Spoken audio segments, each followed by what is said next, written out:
ہاں جی، 15 یا ہے اہل الکتاب قد جاءکم رسولنا یبین لکم جی کثیرا مما کنتم تخفون۔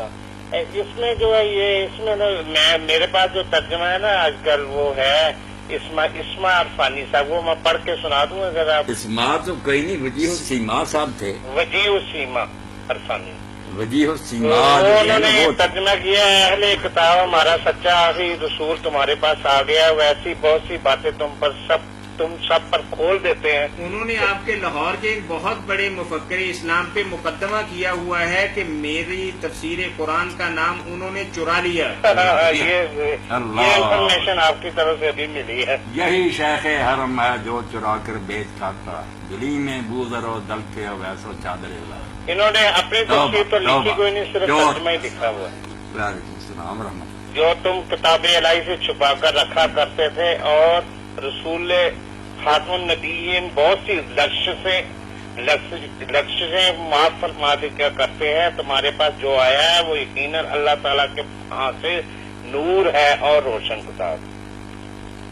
کیا آپ پوچھتے ہیں اس بارے میں؟ تو یہ پوچھنا چاہتا ہوں، اس میں رسول خدا صلی اللہ علیہ وسلم کیا اس طرح کی لوگوں کی خطائیں معاف کرنے کا رسول حق رکھتے ہیں؟ ہمارے نبی نہیں، رسول اللہ علیہ السلام معاف کرنے کا حق نہیں رکھتے۔ رسول اللہ صلی اللہ علیہ وسلم کے پاس زیادہ سے زیادہ یہ بات تھی کہ اگر کوئی گناہ گار جائے کہ اللہ کے رسول میرے لیے بخشش کی دعا کریں تو اللہ سے بخشش کی دعا کرتے ہیں۔ اللہ کا رسول نہیں معاف کر سکتا، میں یغفر الذنوب الا اللہ، گناہوں کو کون بخش سکتا ہے سوائے اللہ کا، کسی کو حق نہیں۔ دعا کر سکتے ہیں، اچھا تو بھی دعا کر میں بھی کرنا، اللہ تجھے بخشے، یہ بات ہے۔ یہاں جو بات ہے نا، اگر انہوں نے ترجمہ کیا نا بہت سی خطائیں معاف کرتا تو غلط کیا، یا خطاؤں کی کوئی بات نہیں۔ اب صحیح ترجمہ سنیں، یا اہل الکتاب، اے اہل کتاب قد جاءکم رسولنا، تمہارے پاس ہمارا رسول آ گیا۔ یہ ذکر حضرت محمد رسول اللہ صلی اللہ علیہ وسلم کا کہ اہل کتاب ہمارا رسول اب آ گیا، یبین لکم کثیر مما کنتم تخفون من الکتاب، تو کتاب میں سے تورات اور انجیل میں سے جو بہت سی باتیں تم نے چھپائی ہوئی تھی نا اور لوگوں کو نہیں بتاتے، پردہ ڈالا ہوا تھا، یہ ان کو کھول کھول کر بتا رہا۔ قرآن نے ننگے کر دیے کہ یہاں جہاں ان لوگوں نے تحریف کی ہے، یہاں چیزیں چھپائی ہوئی ہیں۔ جیسے مشہور واقعہ آپ نے سنا ہی ہے نا کہ یہودی ایک مرد عورت کو لے آئے، انہوں نے زنا کیا تھا، اللہ کے رسول سے پوچھنے لگے کہ ان کے بارے میں فیصلہ دیں، حالانکہ فیصلہ ان کو بھی پتا تھا، تورات میں بھی موجود تھا۔ انہوں نے یہ ڈھونگ رچایا کہ اگر حضور نے کوئی نرمی کر دی تو اس نبی کے کھاتے میں ڈال دیں گے، جان چھوٹ جائے گی ان دونوں کی، اگر سزا دیں گے تو پھر کہیں آ جاؤ جی ہم خود ہی فیصلہ کے سازش۔ تو نبی علیہ السلام نے پوچھا تمہارے پاس کیا لکھا؟ کہنے لگے ہمارے پاس تو لکھا کہ منہ کھڑا کرو بازاروں میں پھرو۔ آپ نے فرمایا لاؤ تورات۔ تورات جب منگوائی گئی پڑھو، اس یہودی عالم نے ہاتھ رکھ لیا رجم کی آیت پر جس میں سنسار کا حکم تھا، ادھر ادھر پڑھے۔ تو عبداللہ بن سلام رضی اللہ عنہ مسلمان ہو چکے تھے، انہوں نے کہا اللہ کے رسول یہاں آیا تھا جس پر اس نے ہاتھ رکھا ہوا۔ ہاں، تو آپ نے پھر ابن سوریہ ان کا عالم تھا، اس کو کہا اللہ کی قسم ہے جس نے تورات اتاری سچ بتا۔ اس نے کہا اللہ کے رسول واقعی جو حکم آپ نے بتایا نا یہی ہمارے پاس ہے، کہ شادی شدہ کو سنسار کریں، مگر کیا کریں ہمارے امیر بادشاہ کرنے لگے، ہم نے ان کی خاطر پھر اصل حکم چھپا دیا اور بنا لیا کہ چلو منہ کڑا کرو بازاروں میں گھما دو، حکم موجود۔ یہ بات ہے جو کہا کہ اللہ کا رسول آ گیا ہے، تم نے جو بہت سی باتیں کتاب کی چھپا رکھی تھیں یہ ان کو کھول کھول کر بیان کرتا۔ اور اس کے بارے میں یہاں گناہوں کی بات نہیں ہے، یعفو عن کثیر، کہ اور بھی بہت باتیں ہیں جو تم نے چھپا رکھی ہیں، مگر بہت سی باتوں سے درگزر کر دفع کرتا ہے، ان کو بیان نہیں کرتا، کثیرن بہت سی بیان بھی کرتا ہے، اور اس کے پیچھے نہیں پڑ گیا کہ یہودیوں کے عیب بھی بیان کریں، بہت سی دفع کرتا، نظر انداز کرتا۔ بات تو یہاں ہو رہی ہے کتاب کی کہ کتاب میں سے چھپایا ہوا تھا، اس میں سے بہت کو قرآن نے رسول اللہ نے بیان کر دیا، اور کئی چیزیں چھوڑ دیں کہ اس کا کوئی فائدہ نہیں۔ قد جاءکم من اللہ نور و کتاب مبین، چلو دوسری آیت بھی آ گئی، اب اس کے ساتھ بھی لوگوں نے ٹھٹھا بنا لیا۔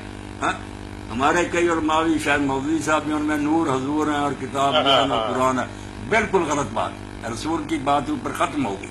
قد جاءکم رسولنا، ہمارا رسول آیا۔ اب دوسری بات کہی کہ ایک رسول آیا اور دوسری کیا چیز آئی؟ قرآن۔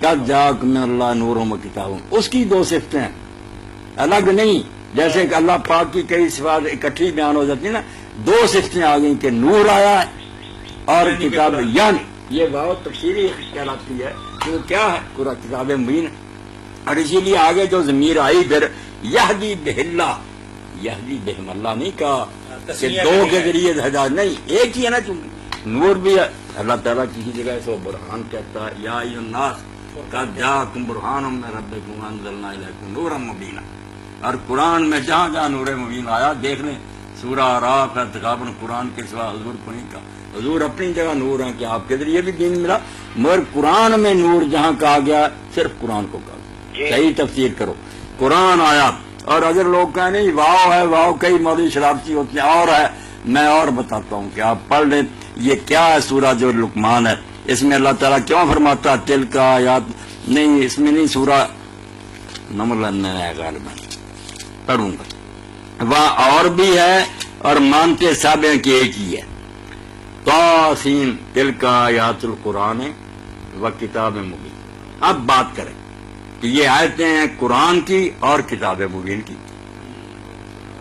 اب دو چیزیں، قرآن اور کتاب مبین، کوئی اللہ سے ڈرنا چاہیے۔ اسی طرح سورہ الحجر سے بھی پڑھنا تاکہ لوگوں کو پتا چلے کہ واو تفسیری بھی ہوتی ہے، ایک بات ہوتی ہے وہ یعنی کے معنی میں دیتی ہے، یہاں بھی اللہ تعالیٰ فرماتا ہے کہ لوگوں دل کا آیات الکتاب و قرآن مبین، یہاں ترتیب بدلی، وہاں تھا دل کا آیات القرآن و کتاب مبین، یہاں آ گیا پہلے دل کا آیات الکتاب و قرآن مبین، یہ آیتیں ہیں کتاب کی اور قرآن مبین، ایک ہی چیز ہے، یعنی یہاں واو تفسیری ہوگی، تفصیلی تو نور اور کتاب امین مبین۔ صاحب بہت شکریہ آپ واو کی معرفت تفصیلی، میں، مطلب یہ قیمتی جوہر عطف ہے، اور تفصیل موتی جو ہیں وہ آتی مولانا ہو سے گئی ہے، ملے ہیں۔ کمال ہو گئی، یہ تو زبردست چیزیں ہیں، اور یہ امین صاحب ایسے ہی ہے جیسے اردو میں ہم کہتے ہیں امن و آسائش، امن و آسائش ہے، کیا ایک ہی ہے، دن اور ہاں دن اور رات تو یہ عطف تفسیری کہلاتے ہیں، یعنی کے معنی دیتے ہیں۔ بہت شکریہ۔ تو مولانا مطلب جیسا رسول کہ- کا تو الگ ذکر اوپر آ گیا، قد جاءکم رسول، وہ ٹکڑا تو گزر گیا۔ ٹھیک ہے، اور آپ نے جو بات بتائی ہے کہ زمین یا بھی یہاں اللہ۔ واحد کی ہے۔